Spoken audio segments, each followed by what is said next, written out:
Hi, welcome to the CVRTI Seminar. We have a lot of visitors today, so welcome to our visitors, and please come back. Does the menu change? Does the menu change on the seminar menu? The menu. Does it, what they're eating, does it? It changes every week. It changes every week, yeah. I keep coasters, it's the one thing I don't get to participate in, so I need pointers like everything else. And I just want to say, I went a little bit behind because just took a tour of next door, and it's great. So CVRTI folks and beyond, I think we'll be able to start formally touring when stairs go in, and that will probably be in by the end of May. And so stay tuned. By the end of May, we'll start having people see the new space. And so it's an exciting time. Thank you, everybody, for putting up with all the construction issues. They'll finally come to an end soon. In terms of the seminar series, I think we're going to close with me. Diane, I'm going to give the last seminar series, and that'll be it. Okay, and that'll be the 1st of June. Okay, so just by way of advertisement, we use it to promote.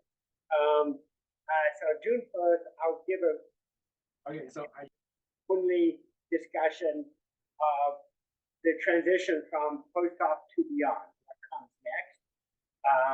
I'd like it to be sort of informal and emphasize on open, transparent. So that's why we're not going to do Zoom calls. Everybody's welcome. I especially encourage folks looking at positions in the future, investigators, future investigators, and universities to really. And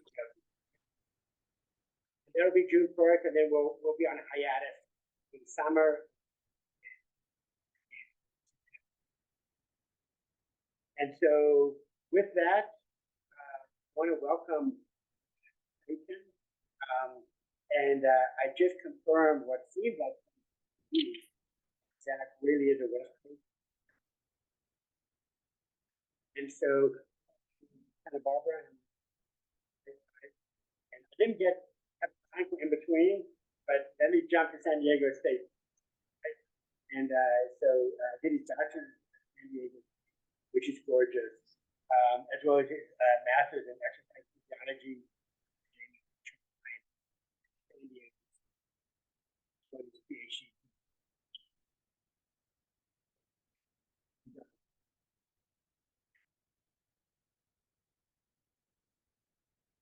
Beyond that, very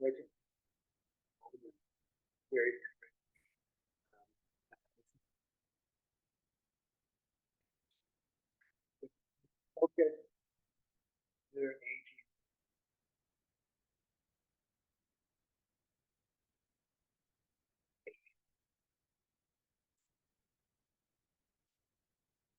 Speaker, numerous grant awards, a number of grants, which really speaks to his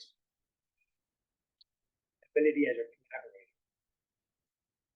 Being a good collaborator is not to be underestimated.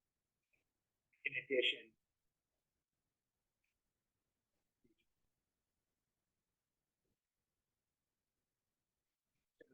he's been visiting folks today. And so we look forward to not only meeting you in person over the course of the day, but also to welcome.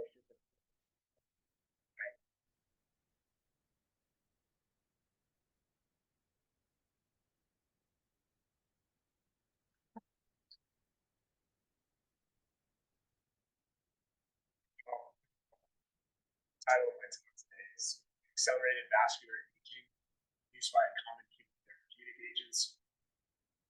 To understand which these agents use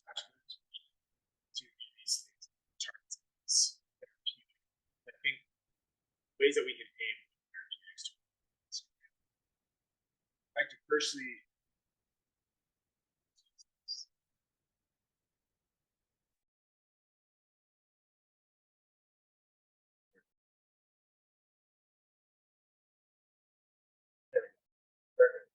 okay. First, I want to thank the CVRTI for hosting me specifically, and for all of you that came to today. It really means a lot to see if we really appreciate it. See if we can minimize this. There we go. So here we're plotting the major causes of death in the United States, and this also persists with, but I imagine this is to use this for specific deaths related to cancer and vascular disease. Also emphasize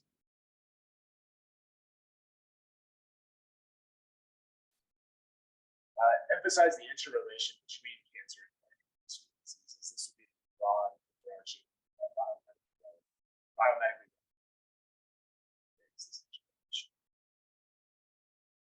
So here I've plotted the number of cancer cases that occur on an annual basis. It's only plotted to 2021, but this also persists into 2022 and the coming years. So there's a steady rise in cancer cases. And then for this year specifically, the National Cancer Institute estimates 2 million new cancer cases and approximately 600,000 cancer-related deaths just this year. Now, those individuals going through cancer, approximately 650,000 people are anticipated to treat. Is that, I think it's a secret that chemotherapy is the first line strategy for treating disease. Anthracycline chemotherapy is stronger passive. It's used to treat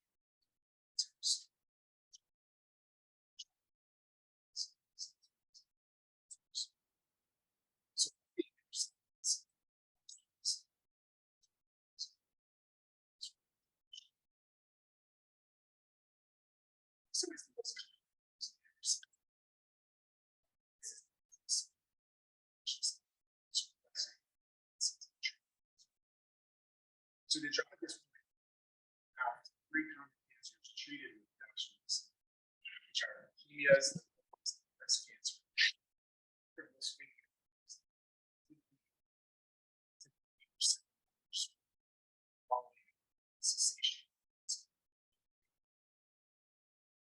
Unfortunately, however, if you look at the incidence of heart failure, incidence of kidney disease,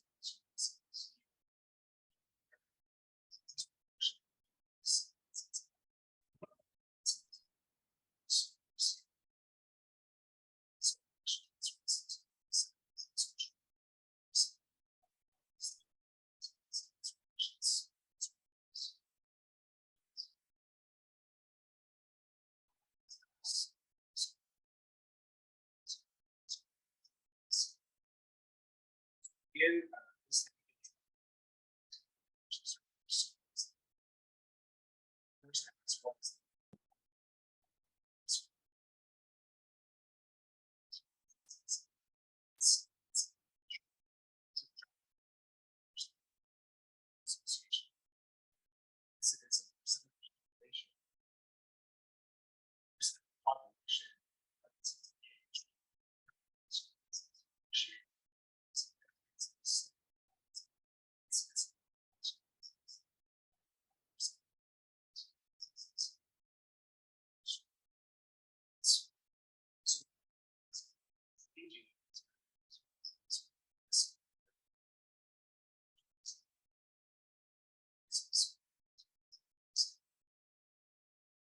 begin to see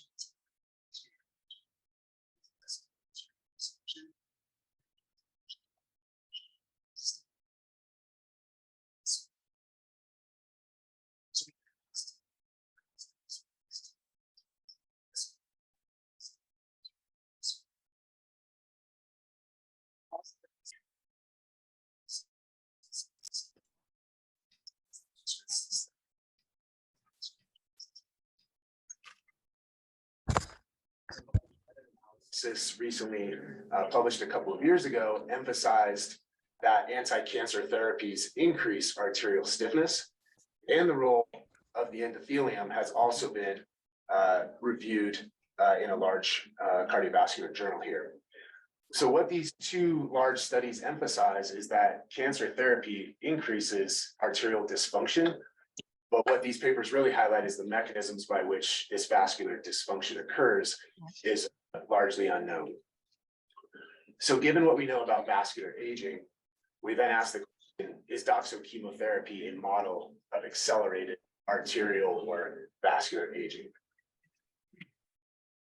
So firstly, Orient uses some of the methods we use to assess large artery stiffness, and then subsequently endothelial function to orient you to the research findings later in the talk. So in humans, the gold standard non-invasive assessment in vivo for measuring large elastic artery stiffness is carotid to femoral pulse wave velocity, where we use applanation tonometry to get an arterial waveform from the carotid artery and the femoral artery.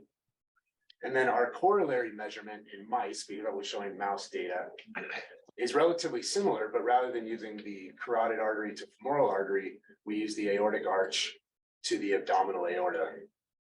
And to calculate pulse wave velocity, we take the distance between those two probes and then assess the time it takes for blood to travel down the aorta. And for context, a higher pulse velocity is indicative of a stiffer artery, and a reduction in pulse wave would be indicating improved arterial function. In mice, because we have the opportunity to easily access arterial tissue, we also have an ex vivo approach for measuring arterial stiffness.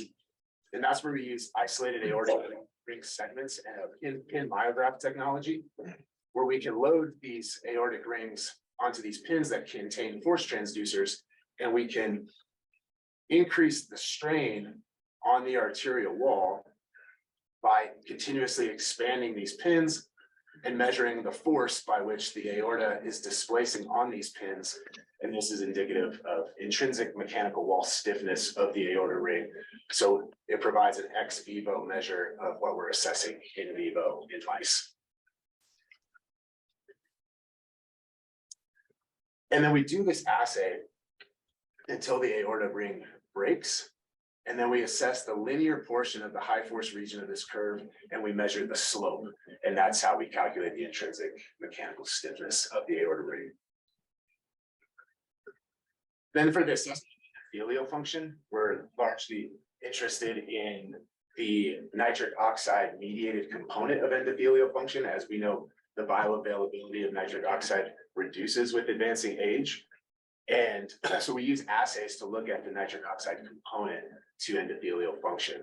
And in humans, that's done through the gold standard approach of flow-mediated dilation, where we take an assessment, ultrasound assessment of the brachial artery at basal resting states, and then we occlude a blood pressure cuff just distal to the elbow for 5 minutes, and then release the blood pressure cuff, which creates a flow stimulus, and this flow produces nitric oxide, and we can look at the difference between the resting state and the flow mediated dilation state to look at nitric oxide mediated endothelial function in people.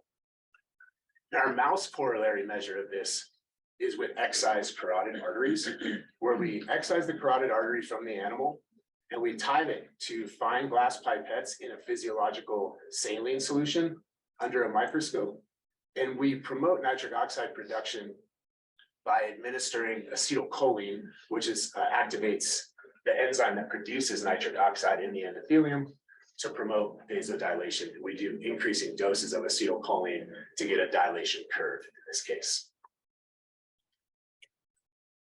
So in the context of vascular aging, there's two major macro mechanistic processes that are thought to contribute to arterial dysfunction. And the first of which is excess superoxide related oxidative stress, largely due to mitochondrial dysfunction or reduced mitochondrial health. And excess oxidative stress can directly scavenge nitric oxide here, or it can uncouple the enzyme that is necessary for producing nitric oxide, endothelial nitric oxide synthase. And that's how oxidative stress largely contributes to endothelial dysfunction, and nitric oxide is also involved with arterial stiffness. But excess oxidative stress can also contribute to arterial stiffness by increasing collagen deposition in the arterial wall, which is a load-bearing protein that, if produced in excess, can create a fibrotic state. It can also degrade elastin fibers, and elastin provides the elasticity to the arterial wall. So if you have an increase in blood volume going through a vessel, it should be able to expand and recoil readily. But if elastin degrades, it creates a stiffer artery. And then excess oxidative stress also promotes the production of advanced glycation end products called AGEs. And these signaling molecules can cross-link structural proteins to create a stiffer matrix. So that's one of the excess oxidative stress is one of the macro mechanisms involved in vascular aging. And the second is excess inflammation or chronic low-grade inflammation. And oxidative stress and inflammation are bidirectional, such they exacerbate one another. So we believe that these are viable therapeutic targets and have been largely studied in the context of vascular aging. And both of these mechanistic processes have been shown to be involved in endothelial dysfunction and large elastic artery stiffness. So at this point, I provided some background just for the measurements to try to provide some rationale for what we're going to be talking about. But moving forward, I'd like to highlight some of the original research findings from our DOXO chemotherapy work and provide context for future directions where we see this going with potential collaborations.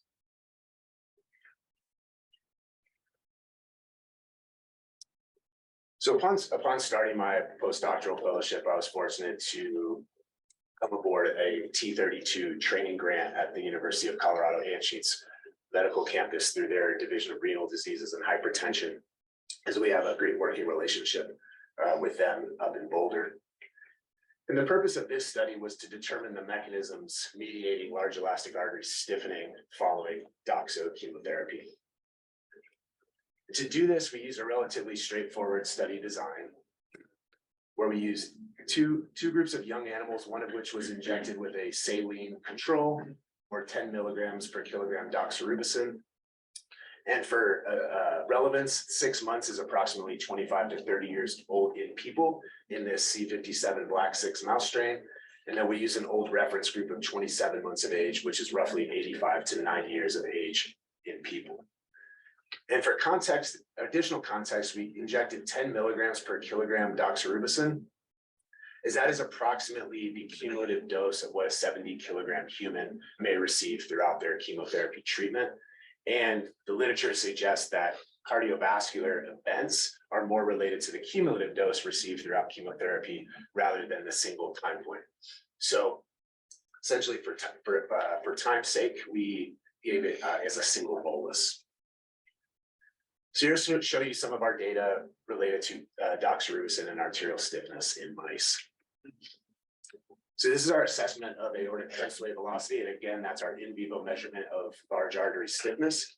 And you see relative to the young control animals, the young DOXO-treated animals and the old controls have markedly higher aortic pulse-wave velocity. And interestingly, the young animals treated with DOXO have arterial stiffness similar to the old control animals. Then we performed that pin myograph procedure that I described a few slides ago. We performed stress strain testing on these aortic rings.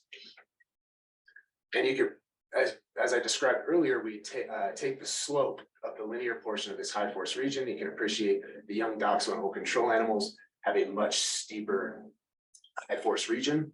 And if we quantify that, there's slightly over double the arterial stiffness measured in these aortic rings.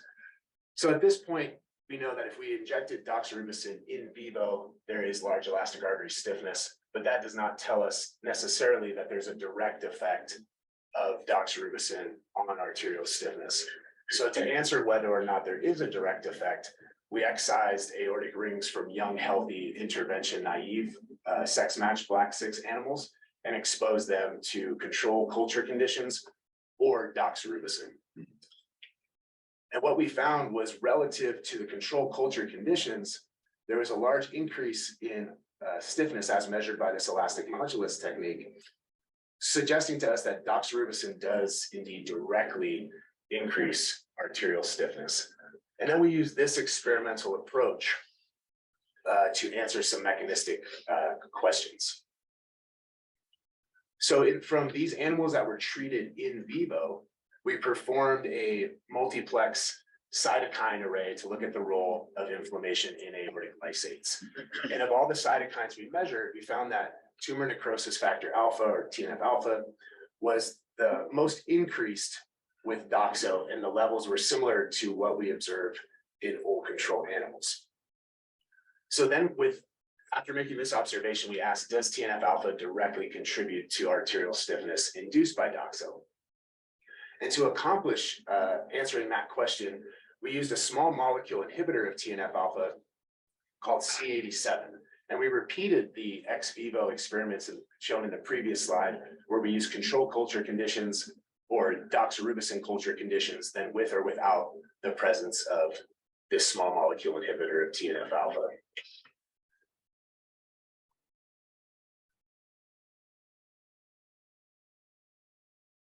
So here's our young control levels, and we found that young control culture conditions, there is no effect of this small molecule inhibitor on arterial stiffness. And we're able to again observe that DOXO can directly increase arterial stiffness in the aortic rings, and that co-incubation of DOXO with this small molecule inhibitor of TNF alpha can largely prevent this increase, suggesting to us that DOXO likely increases arterial stiffness through this inflammatory mechanism. And we eventually published this work in hypertension a couple of years ago.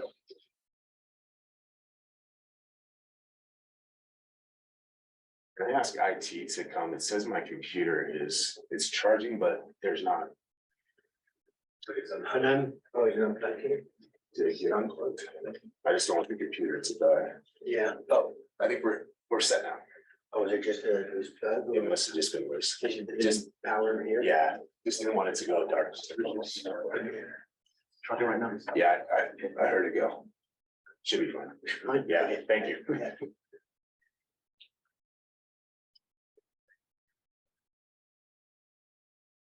So at this point, we've assessed inflammation.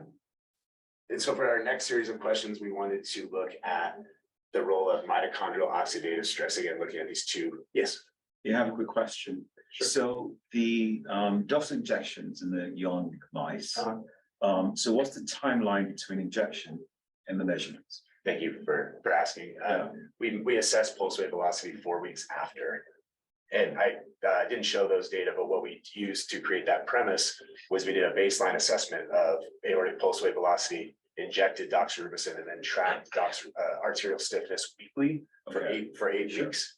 And we saw it steadily rise up to the 4 week time point where it plateaued and then remained elevated at 5, 6, 7, and 8 weeks subsequently. Sure. So then we used the 4 week time point to look at the mechanisms. So do you do similar experiments whereby you injected DOXO in the aged mice? We have not. You have done that. Okay. Because largely because of the attrition related issues. Okay. Most of our old mice, Right. they have about 50% attrition in those mice to begin with. Okay. And the intent of this was to model childhood or young adult cancer, more so than cancer therapy in late adulthood. Sure. Thanks. Yeah, thank you. So to address this question about the excess mitochondrial ROS and contributing to arterial dysfunction, I was fortunate to receive an F32 postdoctoral fellowship to look at the role of mitochondrial ROS. So again, this story issue, this is our ex vivo carotid artery model where we look at endothelial function. And these are our dose response curves. So you have increasing doses of acetylcholine, and this stands for endothelium dependent dilation. So this 100% is complete dilation. So what we do is take a resting diameter of the vessel, we pre-constrict it with a drug called phenylephrine, and then we add increasing doses of acetylcholine and measure its ability to get back to resting diameter. So 100% is our young control values, the dark gray is the old controls, and then the red is the doxorubicin. So we see in this particular cohort of animals that the young DOXO-treated animals actually have worse endothelial function than that of the old control animals. But because we're specifically interested in the role of nitric oxide, we use a technique that we refer to as pharmacological dissection, where we use pharmacological agents to dissect out the mechanisms by which this physiology may be regulated. And to do so, we use the drug Elname, which inhibits endothelial nitric oxide synthase, therefore rendering no NO production. And we reperform these acetylcholine dose response curves in the presence of Elname. And then we look at the peak response with and without Elname to calculate nitric oxide mediated dilation. You can see that this endothelial function with DOXO is mediated by reduced nitric oxide bioavailability. Then to ask if there was differences in smooth muscle sensitivity to nitric oxide, because we know smooth muscle relaxation largely contributes to vasodilation, we expose carotid arteries to the exogenous nitric oxide donor sodium nitroprusside. And we found no group differences suggesting to us that this effect of DOXO was specific to the endothelium. Then to explore the role of excess mitochondrial ROS in mediating this process, we first used a technique called electron paramagnetic resonance spectroscopy, and we used a mitochondrial specific spin trap to capture mitochondrial reactive oxygen species in these aorta rings. And we found that aorta rings from young DOXO-treated animals had elevated mitochondrial ROS, similar to that of old control animals. So then we next asked, does this excess mitochondrial ROS that we're observing phenotypically, does it directly contribute to endothelial dysfunction that we see with DOXO? And to accomplish this, we use the pharmacological dissection technique that I mentioned earlier, but in this case, use the mitochondrial targeted antioxidant MitoQ, which can acutely scavenge excess mitochondrial ROS. And with acute exposure to MitoQ, we can rescue young DOXO-related endothelial dysfunction and age-related endothelial dysfunction back to the levels observed in young control animals, suggesting to us that MitoQ or mitochondrial ROS does directly contribute to endothelial dysfunction with DOXO, rendering this elevated mitochondrial ROS as a potential therapeutic target for improving endothelial function following DOXO treatment. So what we did was sought to aim at this therapeutic target, and after DOXO exposure, we gave them this MitoQ compound in the drinking water for 4 weeks. So these first 4 bars are what you're seeing here. So young control, young DOXO, old control, young DOXO, and then this rescue with acute MitoQ. But here are the peak endothelium dependent dilation values in the animals that got MitoQ in the drinking water. So it suggests, and these mice readily drink this MitoQ when put in the drinking water. And then acute exposure of MitoQ did not further promote greater dilation. So confirming to us that excess mitochondrial ROS may indeed be a viable therapeutic target for improving endothelial function with DOXO. We subsequently went on to publish this in the cardio-oncology sister journal of the Journal of the American College of Cardiology. And then fortunately for us, we often think from a translational perspective, designing mouse studies, think that can be then translated to a human setting. We were reached out to by investigators in Brazil that were aiming to improve cardiovascular toxicity with MitoQ in breast cancer survivors, and they are currently recruiting for this trial. So it's fun to see the mouse work get forward translated to people. So at this point, this is a relatively a summary slide. We know that chemotherapy in people causes arterial dysfunction. So we sought to reverse translate this to mice to determine the mechanisms by which this occurs. And we feel like we do have some evidence to show that excess mitochondrial ROS and inflammation contributes to arterial dysfunction. However, there are many integrative cellular molecular processes that regulate these processes. And because we're viewing this through the lens of advancing age, we went to what are referred to as the hallmarks of aging or fundamental mechanisms of aging. And these ideas were first proposed in 2013 and then recently updated this year in a nice comprehensive review published in Cell. But one of the topics that we've been studying in the context of chronological aging, which I don't have time to show data on today, but that provided some relevance for pursuing a mechanism for our DOXO work, is this process of cellular senescence. And I'll define what that is here. So what is cellular senescence? Cellular senescence occurs even at young, healthy levels. It's not necessarily a pathological state. It becomes pathological in excess, but cellular senescence is essential for anti-oncogenic processes. It is fundamental in wound healing, and it also aids in embryonic development. And what cellular senescence is an irreversible cell cycle arrest, but the cells remain metabolically active. So it makes sense that it might be an anti-cancer mechanism, be it that it arrests cells in the cell cycle. But excess cellular senescence, as indicated by oversimplified purple cell here, can be induced in a setting of advanced age or genotoxic stress like chemotherapy. And we also observe it in settings such as high-fat diet feeding or obesity. And cellular senescence is thought to contribute to pathologies of aging, largely due to its secretory phenotype. And that's called the SASP, which stands for the senescence-associated secretory phenotype. And it secretes a variety of chemokines, cytokines, and growth factors. And these secretion factors are thought to contribute to the pathology that cellular senescence has shown to be associated with. And the SASP, not necessarily in the vasculature, but in other cell types, has shown to contribute to excess mitochondrial loss and inflammation. Therefore, we ask, does cellular senescence mediate vascular dysfunction with DOXO, viewing cellular senescence as potentially an integrative mechanistic event that regulates these processes that we previously observed. So to orient you all a little bit more to cellular senescence, I've provided a simple cell cycle image, which I'm sure we've all seen at some point in time. So the senescent cell is arrested in the cell cycle, and that's largely due to these cyclin-dependent kinase inhibitors that are upregulated in senescent cells. And the two most commonly measured are P16-INK4A and P21.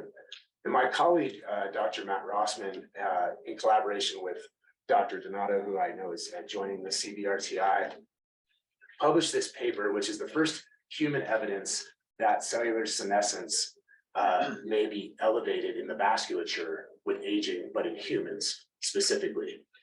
So what they did was take primary endothelial cell biopsies from arteries of young and older adults and performed immunofluorescence staining in these biopsied endothelial cells and saw P16 and P21 were elevated.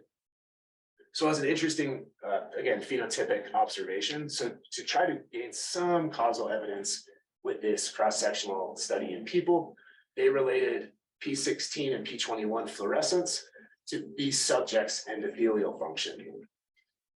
And here on the x-axis, we have the flow-mediated dilation technique. Again, that's our gold standard approach for assessing endothelial function in humans. Relative to the P16 and P21 abundance, we see an inverse relation suggesting that the greater vascular senescence, the lower vascular function. But because these studies are limited in their causal conclusions, we then next sought to reverse translate these studies to mice, performing cause and effect studies. And again, for sake of time, I'm not showing these data, but we have a paper that's currently in review that shows if you clear excess senescent cells from old animals, it does improve vascular function. So we used a similar, I used those data among others to create rationale for proposing to study the role of cellular senescence and its contribution to doxorubicin related arterial dysfunction in my K99 award. And to answer this question, I collaborated with Dr. Judith Campisi, who's one of the world's leaders in cellular senescence and a professor at the Buck Institute for Research on Aging and a co-mentor on my K99. And she and her colleagues developed this mouse model called the P16 3MR mouse model. I'm going to provide an very oversimplified explanation of what this mouse model is for sake of time. But what they did was knowing that if P16 is elevated in the setting of cellular senescence in excess, they inserted a herpes simplex virus thymidine kinase on the P16 promoter in these animals. And via that they inserted a virus here, if you give an antiviral drug, and in this case, we use ganciclovir, which targets specifically this herpes simplex virus, it interacts to ultimately cause mitochondrial fragmentation and eventually apoptosis to allow for selective clearance of excess P16 positive senescent cells. So it's an inducible model, and otherwise, these animals do not receive ganciclovir. They're considered more or less wild type animals, as these mice are done on a C57 black 6 background. And in this study, in our previous studies, we used males. In these subsequent studies, we used both female and male animals. And our study design for this was we injected DOXO, we waited 1 week, and then performed 5 consecutive days of intraperitoneal injection of ganciclovir and waited 2 weeks. So the rationale here was we're making our measurements at the 4-week time point, which we clarified earlier why we do that. But in vivo, cellular senescence is peaked following DOXO exposure after 1 week. So we tried to capture the clearance of excess cellular senescence at the peak of cellular senescence induction induced by DOXO. So here I'm showing arterial dysfunction data in this mouse model. This is our aortic pulse wave velocity, again, our measure of large artery stiffness. The pre-treatment values are in the solid bars and the post-treatment are in the dash bars. So you can see there's no group differences these are all young animals at baseline, but following DOXO exposure, we again see this elevation in arterial stiffness, but we don't see it in the animals that receive ganciclovir, suggesting to us that large artery stiffening following DOXO may be mediated by cellular senescence. We observed the same thing with endothelial function, as this is our group that received DOXO alone. And the DOXO animals that receive ganciclovir have endothelial function similar to the young control animals. And notably, the vehicle-treated animals, there was no off-target effects of ganciclovir, as indicated by no differences in pulse wave velocity or endothelial function. So again, because we thought that cellular senescence may be an integrated mechanistic event that interacts with mitochondrial ROS, we then performed similar mitochondrial ROS assays in these animals, as I showed you previously. So here's our electron paramagnetic resonance technique again. And we see that this DOXO-induced increase in mitochondrial ROS is largely attenuated in the animals that were treated with ganciclovir. And using this mitochondrial ROS pharmacodissection technique, we again used MitoQ and found that the DOXO-treated animals, we could restore endothelial function with this acute exposure of MitoQ, but there was no further dilation in the DOXO-GCB group, suggesting to us that clearing excess senescent cells following DOXO in vivo may be a way to mitigate excess mitochondrial ROS that suppresses endothelial function following DOXO. And this ultimately these data suggested to us that cellular senescence may be a viable therapeutic target for improving arterial function following DOXO. So viewing cellular senescence as a therapeutic target, there's a field, relatively burgeoning field right now, referred to as Senolytics. And these are compounds that you can administer to target senescent cells and clear the excess levels of them. And I think that the idea of senolytic therapy is nicely illustrated in this review published last year in Nature Medicine. So this theoretical threshold is here, and this threshold is to represent the excess of cellular senescence. So here you see in this infant that, as indicated in the red, there is a level of cellular senescence. As we talked about earlier, it's a healthy process. It's a normal physiological process. But in settings of excess, where we get above this threshold, and that could be, again, induced with cancer therapy, aging, or obesity, we get this accumulation of excess senescent cells that can contribute to chronic diseases and disorders. And this may be the time to give senolytic therapy to bring cellular senescence back to young levels. So this sounds great in theory, but how many people have done a lot of hard work, not us, where we just use these approaches but I'll just give you an idea of how these senolytics are designed. And again, very oversimplified, but for the sake of the talk today, I just wanted to provide some general background.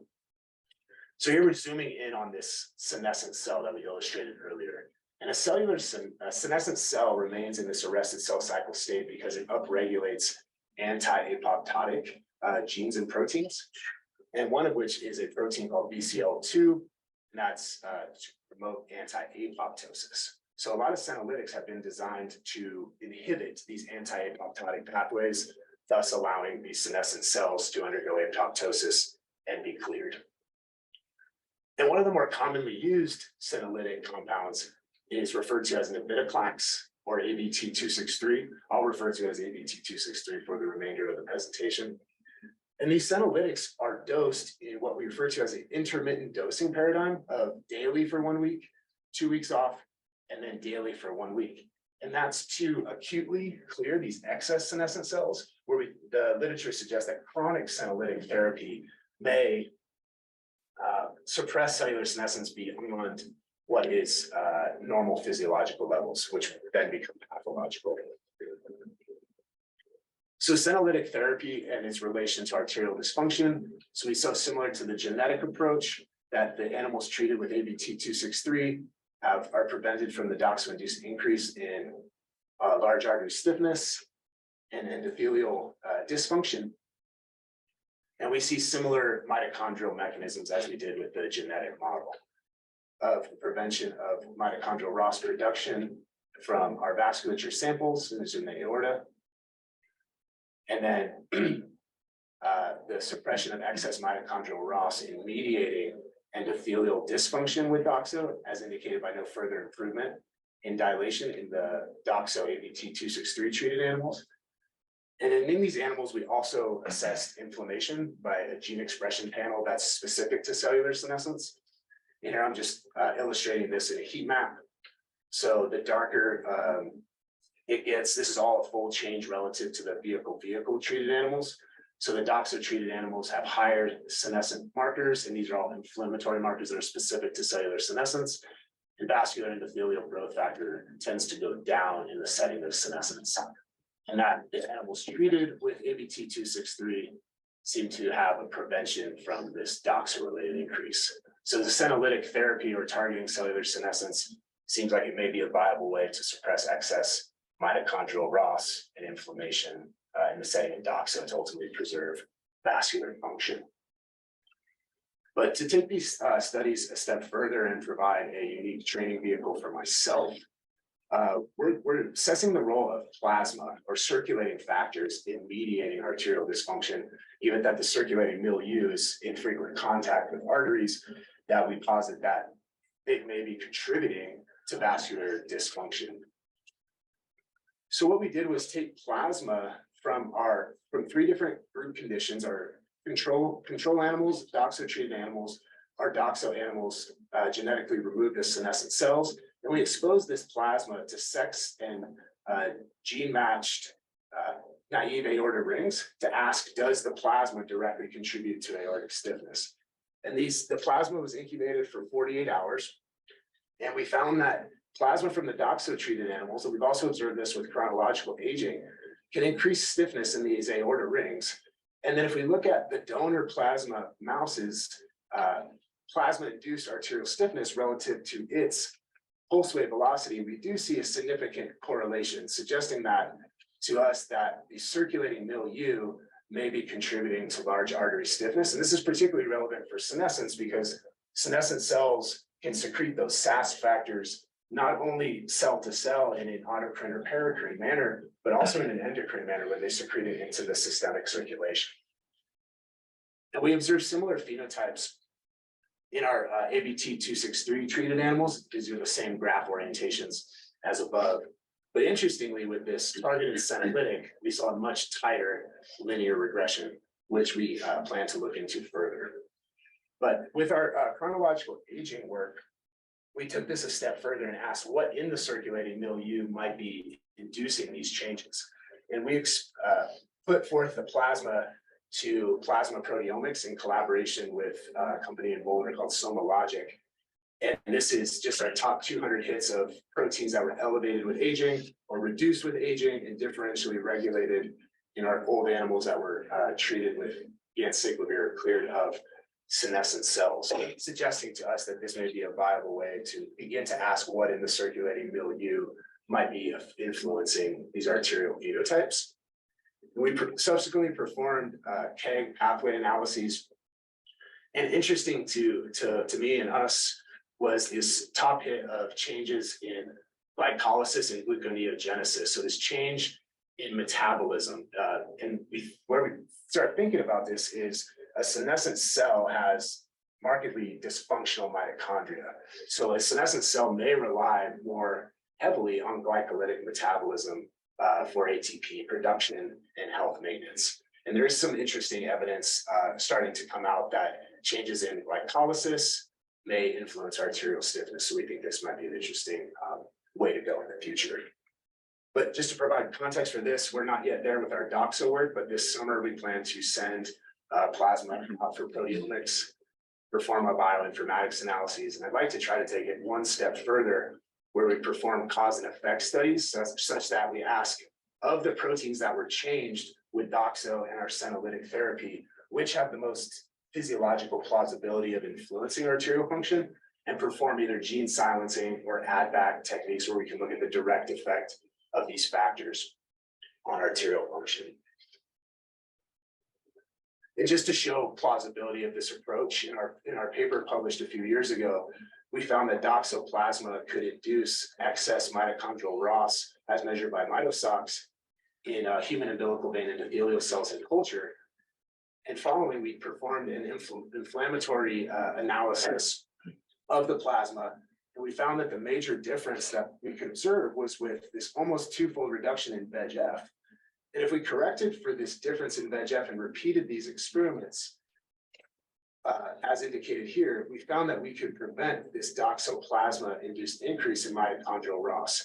Again, just wanting to show this for plausibility for performing the analyses proposed previously. So that was the K99 phase. What's teed up now for the 2024 to 2027 is forward translation of these findings. We're seeking to perform a cross-sectional study in people to look at the relation between arterial function and cellular senescence in adolescent young adult patients, lymphoma patients specifically undergoing anthracycline chemotherapy. And we selected lymphoma because it's a common cancer in adolescent young adults that would experience perhaps this accelerated aging phenotype. So if we can understand vascular dysfunction early on in these individuals, we may be able to prevent, give them a greater quality of life later on. That's the large goal there. This is the study design. It's again cross-sectional, so relatively low burden on the subject. There will be an initial screening. We perform arterial function testing and a venous blood draw. And for arterial function, we would perform our measures of aortic stiffness and endothelial function, as well as assessing blood pressure. And through our blood draw, we hope to do some different things with the blood. We plan to, through this process, biopsy those primary endothelial cells that we talked about earlier, as well as isolate peripheral blood T cells and peripheral blood mononuclear cells, as these in blood have shown to be nice samples to measure markers of cellular senescence in people. And with plasma, this is just indicated here by these highlights. We hope to perform those plasma add-back experiments to vessels in culture to look at how plasma is influencing arterial function. So this would be a nice study where we use both human samples, but mouse aortic tissue. And this is shown to be working in our laboratory in the setting of aging. So we think it might be plausible to move this to the setting of chemotherapy. So research gaps and collaborations, this is just an simplified view of it. But one thing that we did as a spin-off project in our initial DOXO work was pursue this idea of chemotherapy-induced cognitive impairment, or some have referred to as chemo brain. And what we did was isolate the hippocampus from these animals that were treated with DOXO, with the hippocampus being particularly relevant for the site of memory processing in animals. And we found that if we, with the transcriptomic profile of the hippocampus from a young animal treated with DOXO, was very similar to that of an old animal's hippocampus, suggesting that not only is a model of accelerated vascular aging, but it might also be a model of accelerated brain aging. But to adapt that to the vasculature, I think there's a burgeoning need to perform cerebrovascular measurements in conjunction with cognitive function in these patients, because there's an interactive effect of these two, and they're both independent predictors of future dementia and Alzheimer's disease. In addition, there's a large need, in my opinion, to study the relation between vascular dysfunction and cardiac dysfunction in these patients, because most people will study one at a time, and what we do not know is how the vasculature is communicating with the heart and vice versa. And I think there's a large need for that to better understand the temporal progression of cardiovascular disease in these patients. You know, a relatively new area that I've seen a few papers come out is there's genetic susceptibility to cardiovascular toxicity brought about by these chemotherapeutic agents. With large subject screening that patients that have cardiovascular disease, there's been a few small nucleotide polymorphisms that have been identified that may predict cardiovascular disease events, but reverse translation cause and effect studies are certainly needed. And I think a potential targeting of this could be with gene therapy in the future, which is again that reverse and forward translation aspect of gene therapy. And with that, that's my last slide for today. I'll have some time for some Q&A. And the last thing, I just want to thank my laboratory and all my wonderful colleagues up in Boulder, and my PhD and K mentor, Dr. Doug Seals, and our funding sources throughout the years. Thank you all.